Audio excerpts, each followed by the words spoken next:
କ'ଣ ଓଡ଼ିଆ ସାହିତ୍ୟ ମରିଗଲାଣି?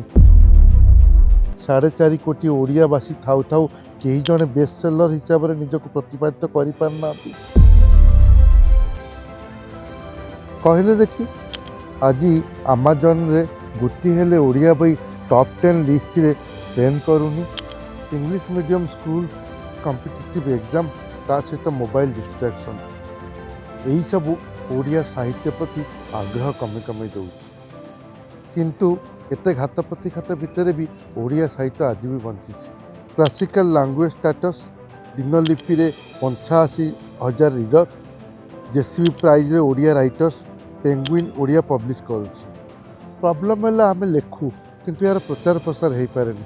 ଆଉ ସଲ୍ୟୁସନ୍ ହେଲା ଆପଣମାନଙ୍କର ଭଲ ପାଇବା, ପ୍ରଚାର ପ୍ରସାର ଆଉ ଡିଜିଟାଲ ମିଡ଼ିଆରେ ସପୋର୍ଟ। ଏଥିରେ ଆପଣମାନଙ୍କର କ'ଣ ମତାମତ କମେଣ୍ଟରେ ନିଶ୍ଚୟ ଜଣାଇବେ।